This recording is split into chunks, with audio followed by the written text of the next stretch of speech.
Soy la doctora Leticia Maldonado Gómez.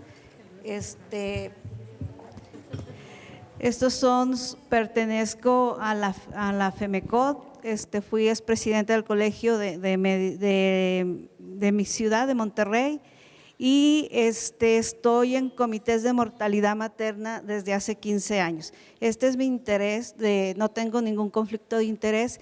Doy la docencia de bioética a los residentes de materno fetal y a los a los estudiantes de medicina en la UDEM. Es un área que hemos visto en el conflicto médico legal ante una muerte materna, y espero que todo lo que hemos visto en estos comités de mortalidad materna les pueda ayudar. Esto es lo que vamos a ver, definiciones. Voy a dar un panorama de la epidemiología materna, las repercusiones de la muerte materna, los comités de mortalidad, protocolos de revisión, protocolos de contención de daños, repercusiones legales en la muerte y las demandas.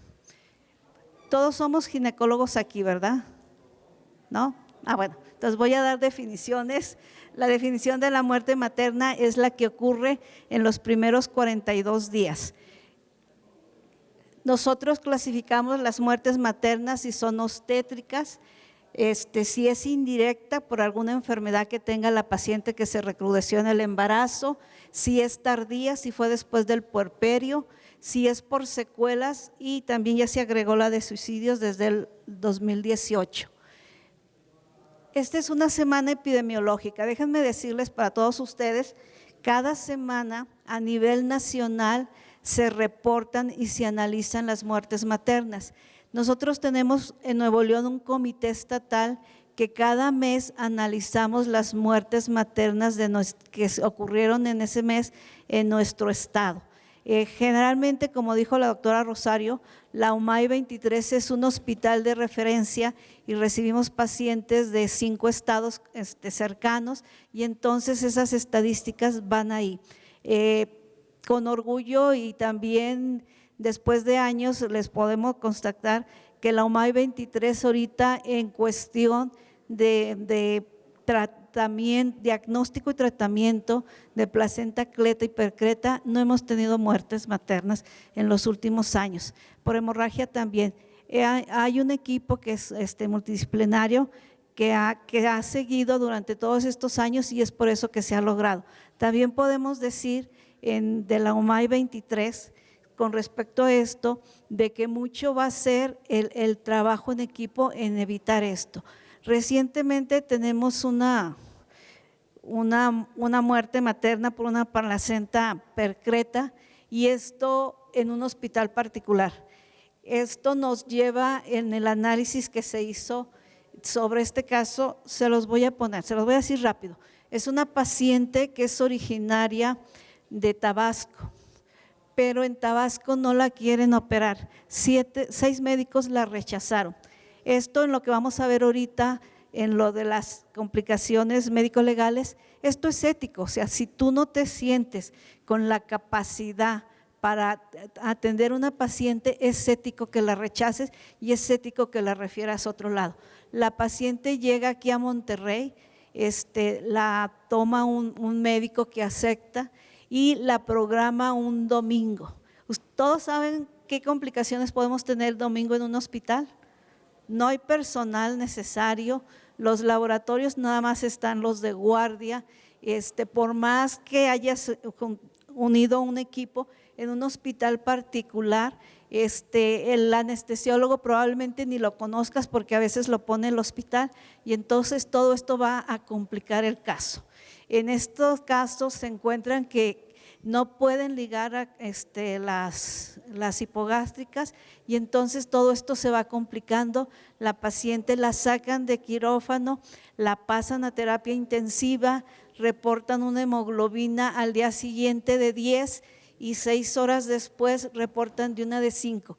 Ellos alegan que no estaba sangrando, pero ¿por qué te bajó el hematocrito y la hemoglobina? Está sangrando, a lo mejor hizo un hematoma y no te diste cuenta, y luego nos dan un diagnóstico de coagulación intravascular diseminada cuando es un choque hipovolémico. Les cuento esto porque tú puedes dar como médico particular un diagnóstico presuntivo, pero el Comité de Mortalidad Materna Estatal lo va a revisar y te va a cambiar el diagnóstico. Le cambiaron el diagnóstico a un choque hipovolémico y después la pregunta que se hace en el Comité Estatal, ¿hay repercusiones? Y se los pregunto a ustedes, ¿hay repercusiones o tiene responsabilidad el médico y el hospital que lo operaron o donde se operó? Sí, o sea, hay responsabilidad y a esto viene a que tenemos que ver también la corresponsabilidad de los hospitales. Los comités de mortalidad materna no son punitivos, lo que se trata es de hablar con el hospital y decir, a ver, tú también tienes corresponsabilidad.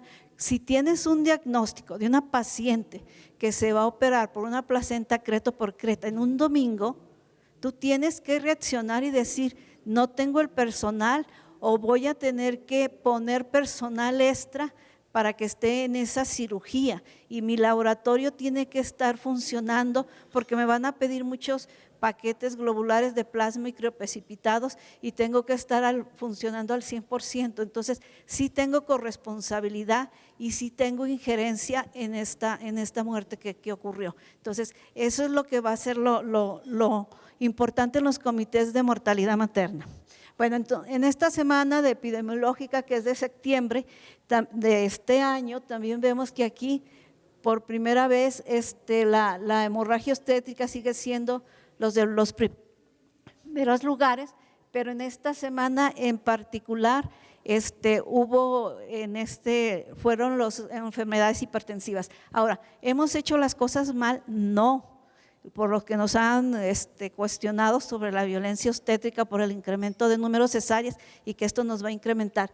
Esta es la disminución de la mortalidad materna desde 1992, donde teníamos una tasa de 60, hasta el 2007. Bueno, y aquí les doy la continuidad.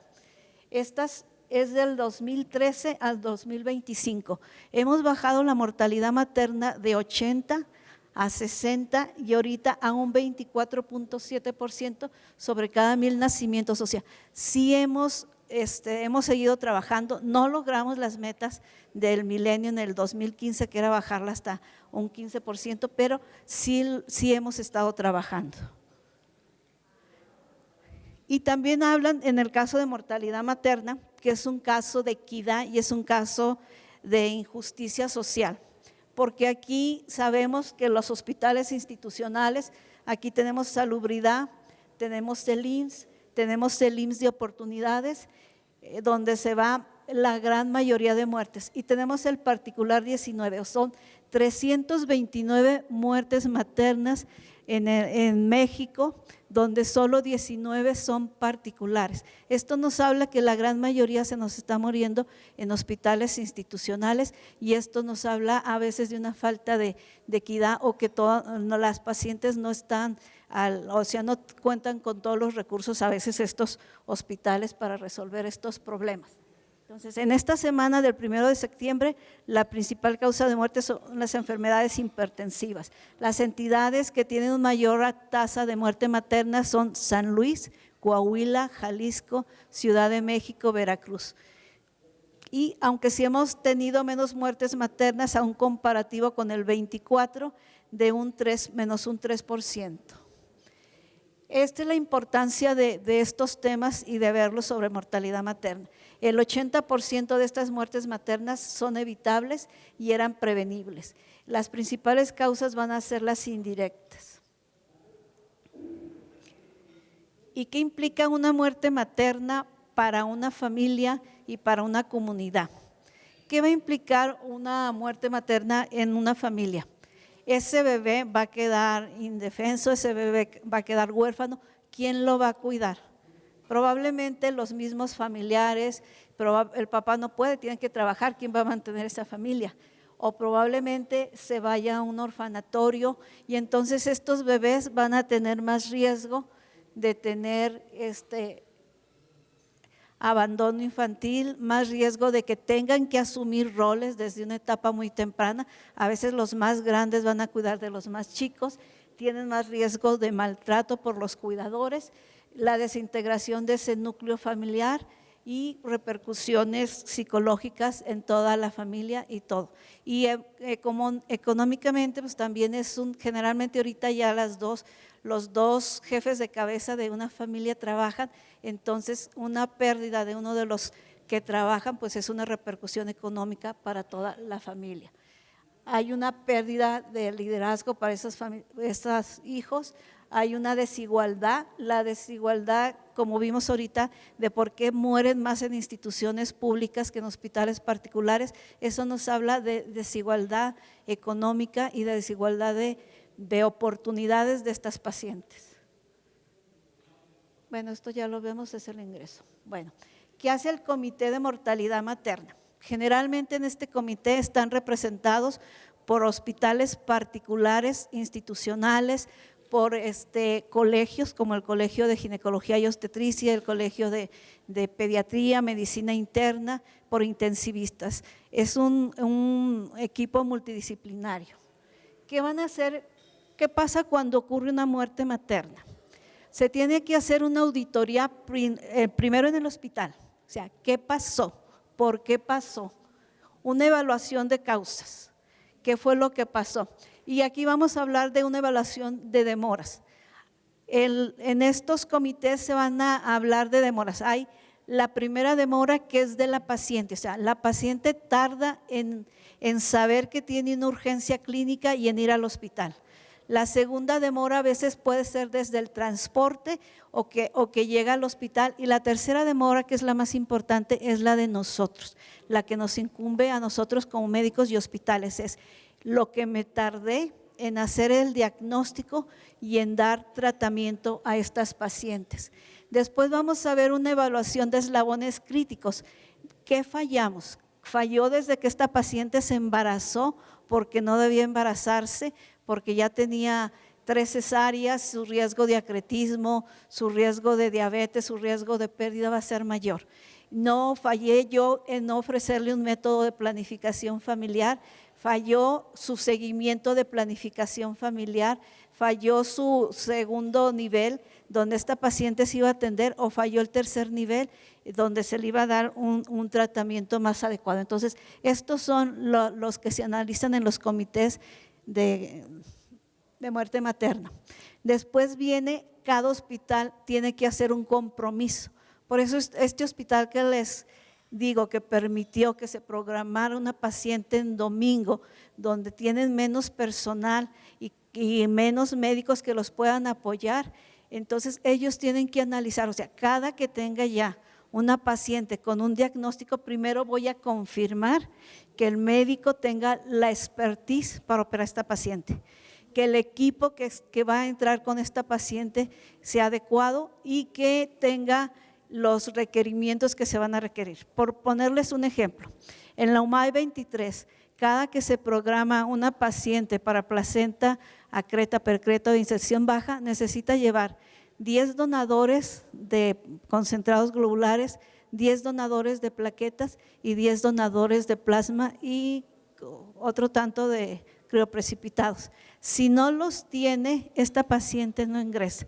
Esta paciente la internan desde la semana 28 para evitar riesgos de sangrados y tener que entrar de urgencias, y en ese tiempo se está al pendiente de que estén llegando los donadores para estos pacientes. Entonces, es una preparación de tener todo ya preparado. Y si esta paciente estando hospitalizada sangra, se baja a quirófano. Si hay necesidad, se hace la cirugía. Si se controla el sangrado, se vuelve a subir a piso para seguir vigilando y que cumpla las semanas. Estas pacientes no van a llegar a las 36 semanas, generalmente a las 34, y después de inductores de madurez pulmonar se programan antes de que tengan contracciones y que el evento obstétrico se pueda complicar. Y entonces viene compromisos. Bueno, ese es el primer análisis de una muerte materna. Después sigue en el comité estatal. El comité estatal la va a volver a analizar, que es lo que hacemos nosotros, y vamos a decir si el certificado que está dando ese hospital es válido o lo vamos a cambiar. Y luego viene un tercer análisis que es a nivel nacional. En ocasiones nos han regresado certificados de defunción para que los volvamos a revisar porque no están de acuerdo o faltaron algunos datos. Y en ocasiones, por si ustedes creen que una muerte materna se puede escapar de estos comités, no. Hay un sistema donde todas las mujeres en etapa fértil de los 12 a los 40 y tantos años se hace un análisis de su muerte, y en algunas ocasiones hemos llegado a ver pacientes que estaban en el puerperio tardío, que el diagnóstico de defunción fue una neumonía, pero entran dentro de la categoría de una muerte materna en el puerperio tardío, y se hace una reclasificación y se cuenta para el hospital como una muerte materna. Entonces, todo esto está bien analizado y todas estas muertes maternas van a tener. ¿Cuál es el objetivo de esto? Ver en qué fallamos, ver en qué se puede mejorar y evitar que vuelva a pasar esto. Es en base a esto que hemos visto que ha bajado de 80 a 24 la tasa de mortalidad materna y nos sigue faltando. Bueno, esto es nada más lo que había dicho. Se hace la auditoría clínica, se evalúa si faltó insumo de personal o insumos, personal capacitado, protocolos, se clasifican como causa directa o indirecta y también si la muerte fue evitable.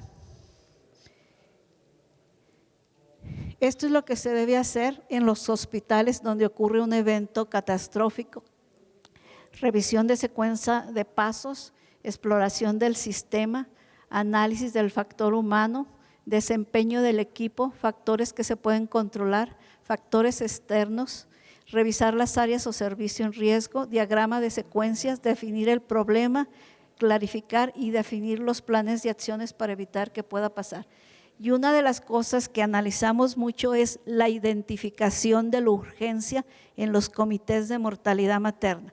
Si hubo un triage, si fue adecuado, si se identificaron los factores, si se activó el equipo de respuesta inmediata, si fue adecuado la respuesta de este equipo, el análisis de las demoras en la atención médica, el análisis en los eslabones críticos y los compromisos de mejora en los hospitales. Esto es lo que hacen los comités de mortalidad materna, tanto de hospitales como estatales y como institucionales.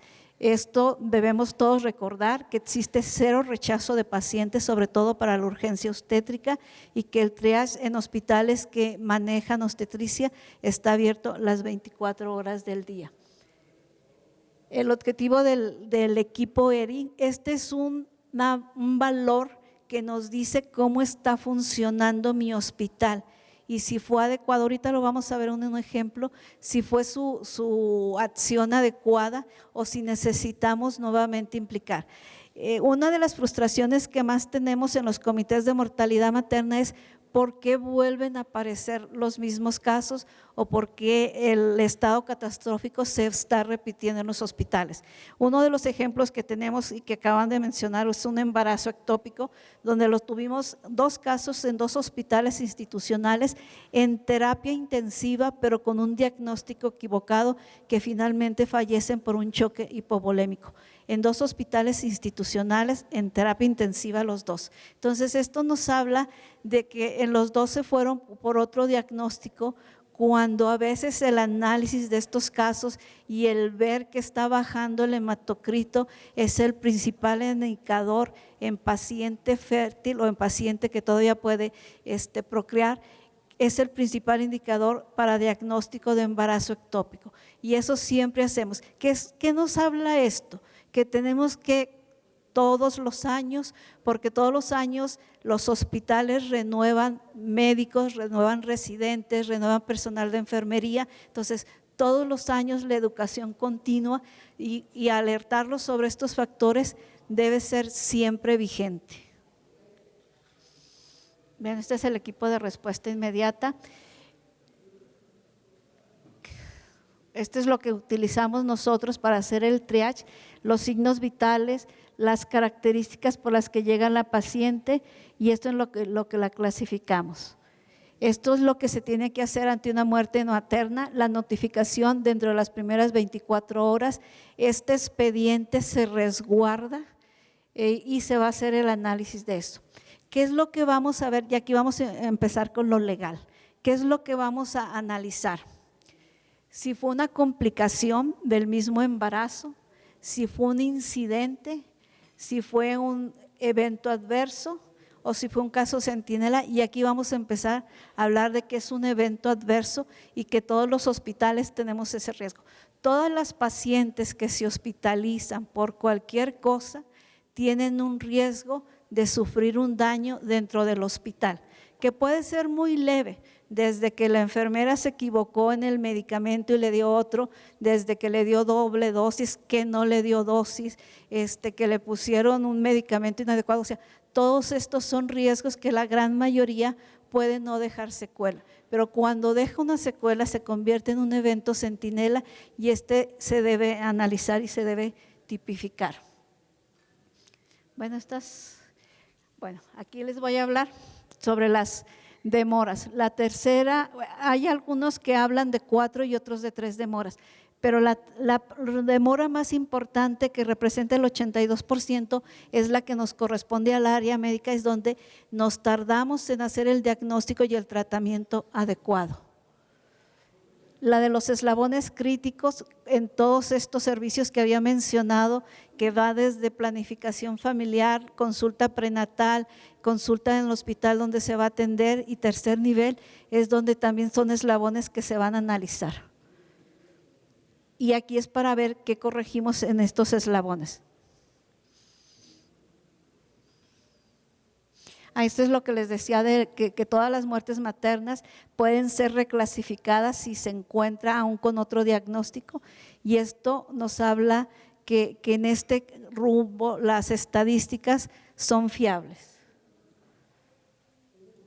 Les voy a hablar de otro parámetro que utilizamos en los comités de mortalidad materna, es la autopsia verbal. ¿Ustedes han escuchado hablar de esto? ¿Habían escuchado hablar de esto? Bueno, la autopsia verbal es un interrogatorio que se hace a los familiares directos de la paciente que falleció, que en este caso de la paciente de muerte materna. A veces lo contesta el esposo, la mamá o los hermanos o los tíos. Y en se le pregunta, una de las preguntas más importantes a las pacientes es: ¿de qué cree que falleció su esposa o su hija o su mamá? Esta es una pregunta que nos sirve también para nosotros, y si ustedes pensaban que los pacientes testigos de Jehová que se niegan a hacer transfusiones y que nos firman un consentimiento de no transfusión, en nos pueden dar contestación. Y uno de estos esposos, una de estas muertes maternas de una paciente que no aceptó transfusiones, el esposo no aceptó la transfusión y el médico particular aceptó que no se transfundiera y finalmente falleció la paciente. Cuando se le pregunta al esposo de qué cree que falleció su esposa, la respuesta del esposo fue de que el médico no hizo lo que debió de haber hecho. Para que ustedes lo sepan, pacientes testigos de Jehová, transfundamos o no transfundamos, nos pueden demandar. Aquí el dilema es del médico, el que debe decidir si transfunde o no transfunde a una paciente con riesgo de muerte materna es el médico.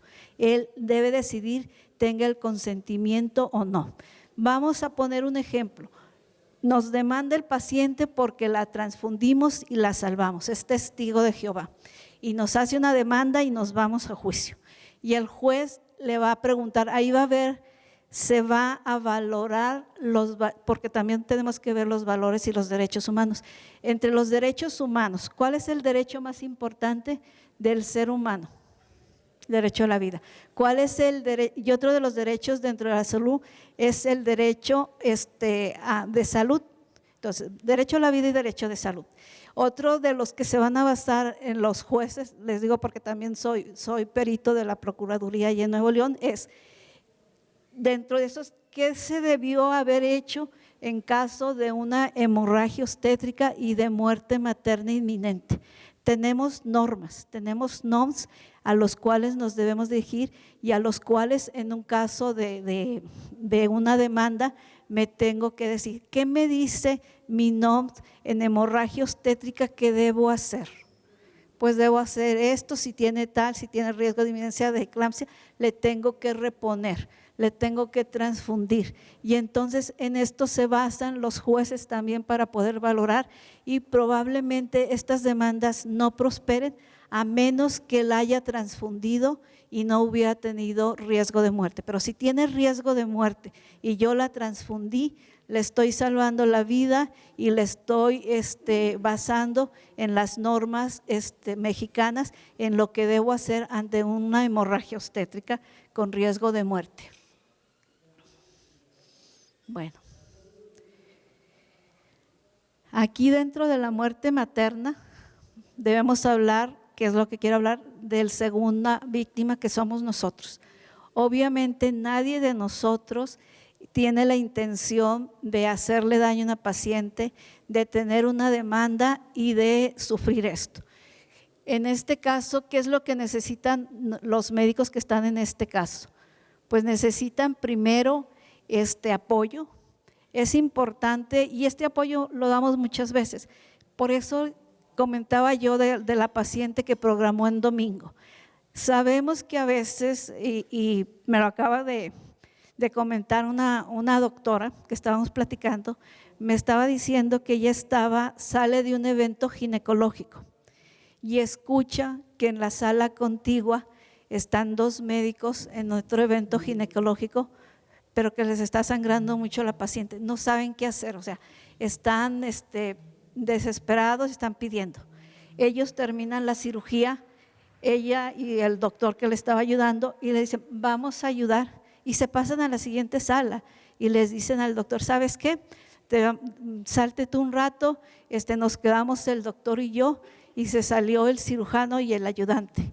A veces cuando ya te desesperas, te cierras o ya no ves soluciones, llega el otro equipo más fresco, más calmado y soluciona el problema.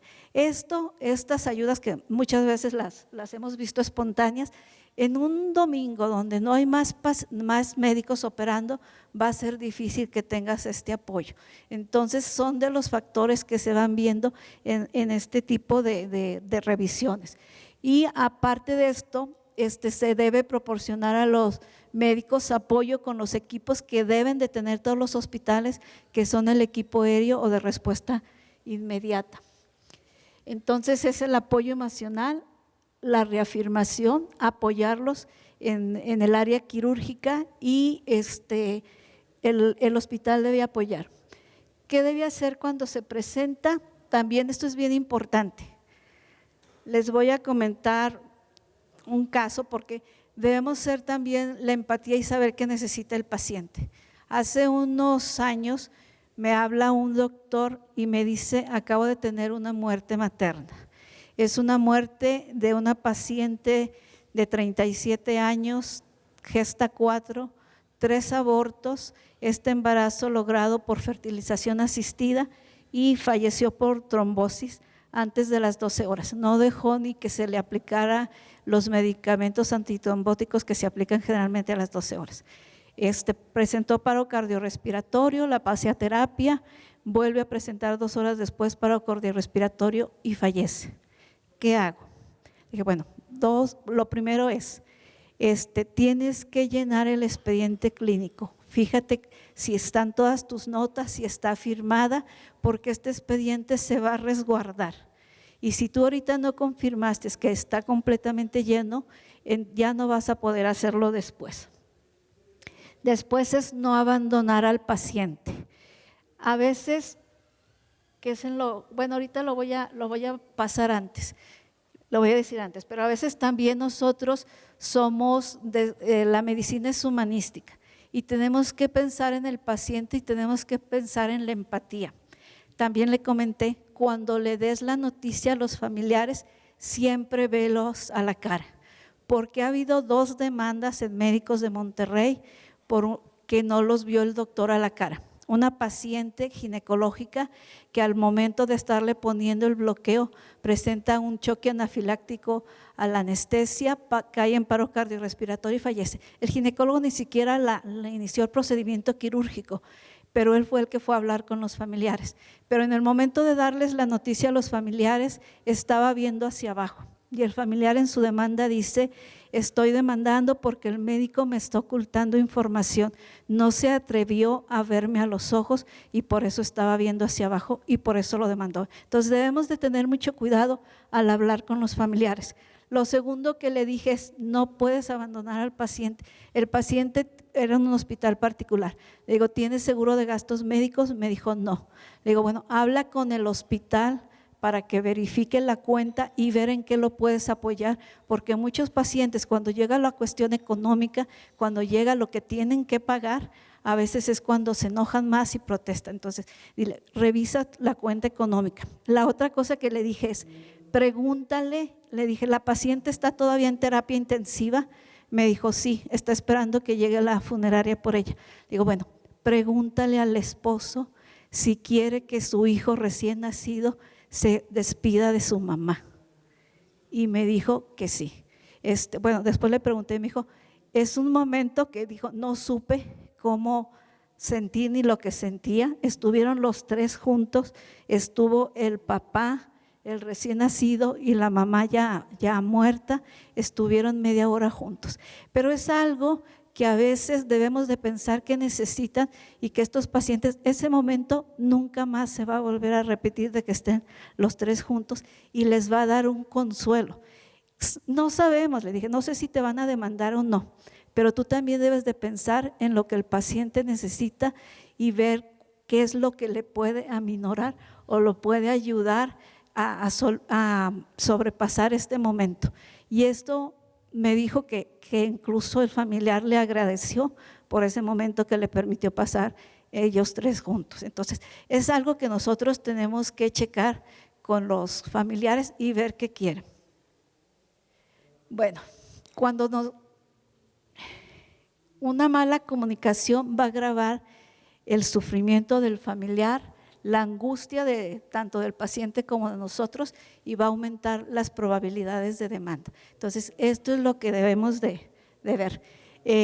No sé si les comenté, yo hice un doctorado en bioética y recientemente empecé la maestría en tanatología, y entonces yo creo que agrupar esas dos áreas es lo que nos puede aportar también a nosotros. ¿Y qué necesitan los pacientes? Generalmente es la verdad, qué pasó, una respuesta oportuna y empatía, o sea, pensar cómo les podemos facilitar las cosas. Hace unos 2 meses tuve una muerte fetal temprana de 23 semanas. La paciente decidió irse a un hospital particular, la tuvimos en inducto conducción y le pusimos con Cytotec, y me empezó con fiebre después de 8 horas. Entonces esto es un indicio de que ya le estaba haciendo estragos el Cytotec, ya no dilató, no funcionó. Entonces la pasé a histerectomía. La paciente decidió, el bebé iba a pesar 400 gramos, le dije que qué quería hacer, que si se podía quedar en el hospital y se incineraba con todos o se lo quería llevar para enterrar. El hecho de que se lo lleve para enterrar a veces es tener un lugar donde pueda seguir viendo, donde pueda seguir visitándolo.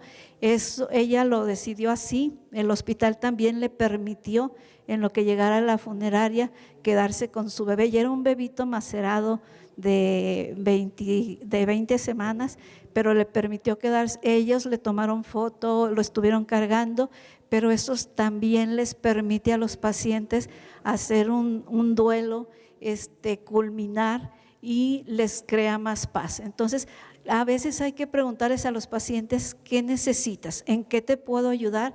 Aunque tengamos un evento adverso, y sobre todo no abandonar al paciente. Bueno,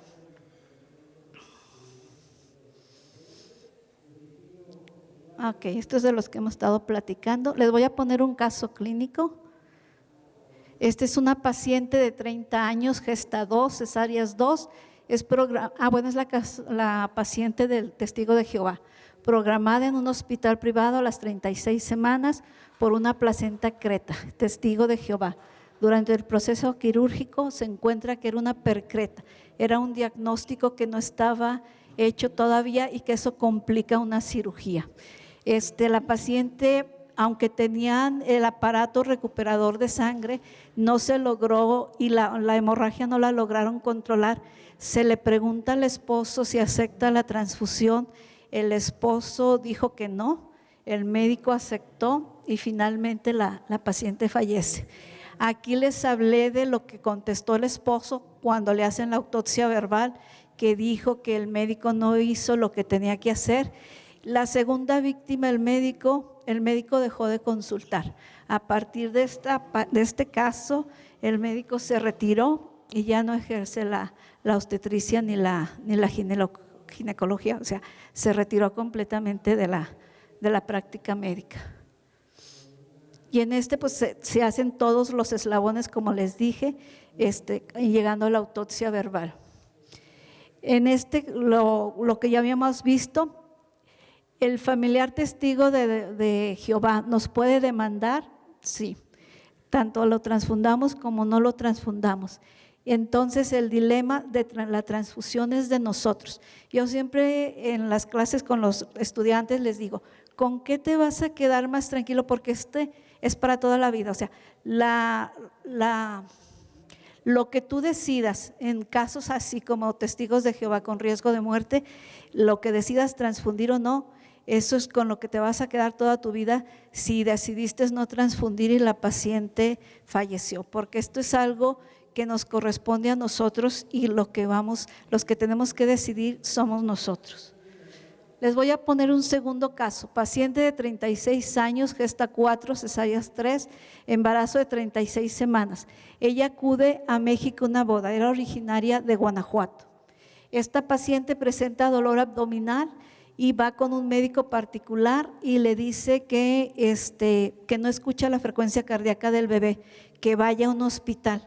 Pero la paciente, como no está en su estado, decide mejor regresarse al hotel.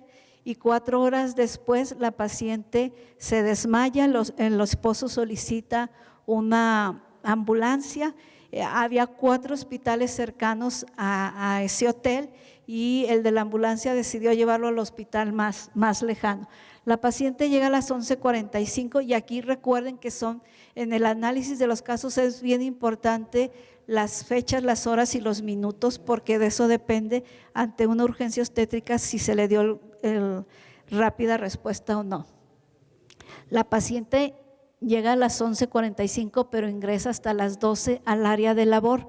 Allí el médico residente, había puros médicos residentes en un hospital particular, le hacen ultrasonido sin encontrar latido. A las 12:15 presenta paro cardiorrespiratorio. Estaban solos los residentes. Uno de los doctores externos que había ido por otro caso, cuando ve a los residentes solos, se acerca a apoyar y automáticamente al cruzar ese doctor la puerta de ese cuarto, se convierte en su médico tratante y entonces él es responsable. Después de 30 minutos decide que es mejor una cesárea por la hemodinamia. Esa es una decisión del médico y la pasa a cesárea urgente. Al iniciar el procedimiento se da cuenta que hay 4 litros de sangre en cavidad abdominal, era una ruptura uterina no diagnosticada. Entonces, y era un óbito fetal. Aquí probablemente la conducta de la cesárea no era la adecuada, no tenía por qué hacerse la cesárea, y aquí se van analizando todos los errores que hubo. Esta paciente le toman exámenes de laboratorio, pero todo el mundo sabe que cuando estamos en una urgencia, de repente todo el mundo hacemos actos y todo el mundo decimos y todo el mundo hacemos, y siempre hemos dicho que en la casa del jabonero el que no cae resbala. No se mandaron los exámenes de laboratorio al laboratorio. O sea, la enfermera se los toma, pero luego no los envía.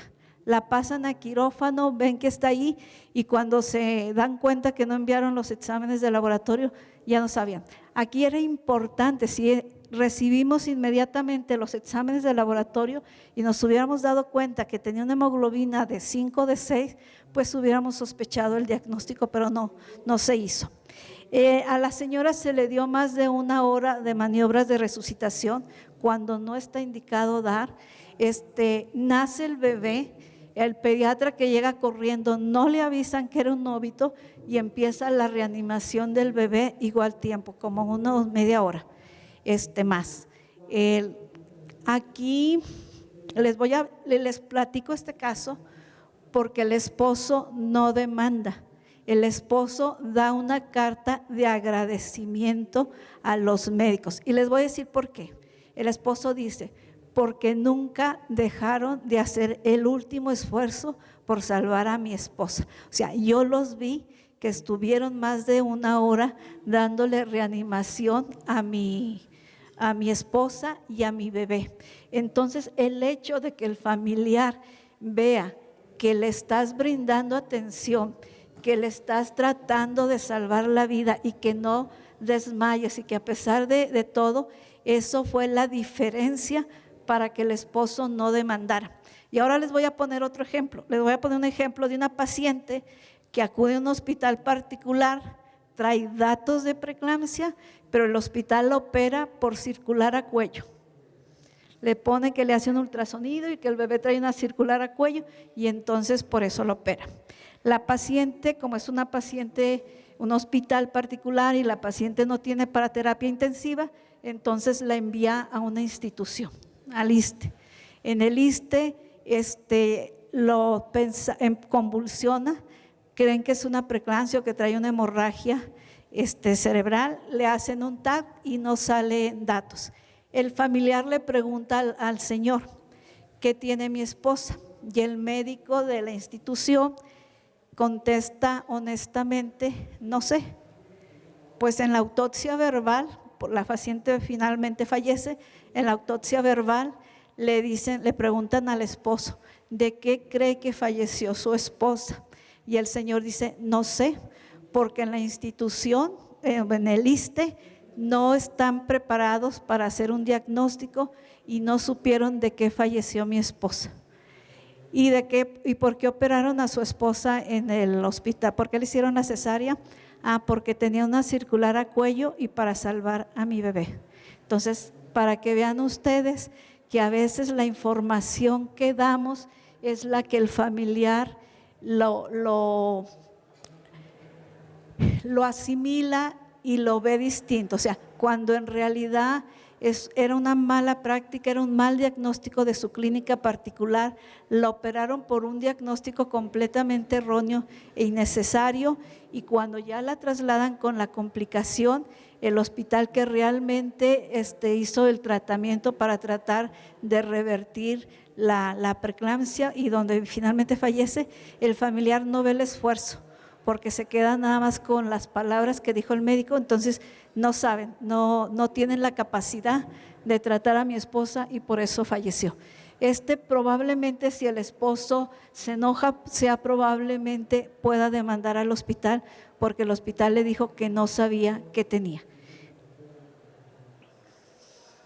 Bueno, ya vamos a terminar. ¿A qué estamos sujetos nosotros como médicos? A la Constitución Política, a la Ley General de Salud, al Código Civil del Distrito Federal y correspondiente en cada estado, al Código Penal para el Distrito Federal y a la Ley Federal de Trabajo. ¿Qué es la responsabilidad médica? Se define cuando hay un delito y que el profesional infringió la ley o que no tenía los conocimientos necesarios para poder atender a un paciente. ¿Cómo tenemos la responsabilidad profesional? Nos pueden demandar por responsabilidad civil, penal o administrativa, también por violencia obstétrica. Nos pueden demandar en las instituciones y por derechos humanos. Y estos nos pueden demandar si se demuestra que hubo negligencia, que hicimos un acto imprudente o fuimos omisos en el tratamiento del paciente. Podemos ser condenados por la vía civil a pagar daños morales, gastos funerarios, pérdidas de ingreso, si la mujer fallecida contribuye económicamente al hogar y en algunos casos si se provó que hubo daño o no. También podemos ser demandados dentro de la vía civil, suspensión o revocación de cédula, investigación por parte del colegio y afectación de la reputación. La demanda penal, cuando un médico la enfrenta, puede ser un proceso judicial que va más allá de lo profesional y a diferencia de la vía civil, la penal busca sancionar conductas que constituyen delito y puede ser privado de su libertad. Dentro de las consecuencias de la demanda penal puede haber prisión preventiva, suspensión de la cédula, inhabilitación pública o daño y reputación afectada. Es cuando hay homicidio, negligencia, violencia obstétrica u omisión de auxilio. Estas son las demandas penales que podemos llegar a ser sujetos. ¿Qué es la clave para evitar una demanda? Pues a un dictamen pericial, el expediente clínico, testimonios de familiares y auditoría. Lo que se recomienda cuando alguien tenga un evento adverso, una muerte materna, es la activación del comité de mortalidad, el análisis del expediente, la preservación y la notificación y sobre todo si alguno de nosotros contamos con algún servicio de protección, en caso de mala práctica médica hay que avisarle. Estos son nuevamente los artículos en los que estamos sujetos y los que debemos de tener en cuenta. ¿Cómo nos pueden demandar?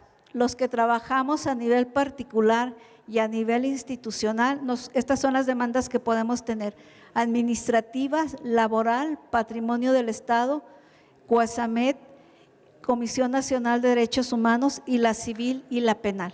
Esa es lo que podemos, las demandas que nos puede hacer un paciente. Aquí vamos a hablar también de las instituciones que tienen una responsabilidad subsidiaria, es decir, como en el caso de esta paciente que aceptó la programación de una paciente con placenta creta en un día inhábil para el hospital. Entonces aquí viene también si estaba preparado o no para este tipo de pacientes. Bueno, y eso es todo.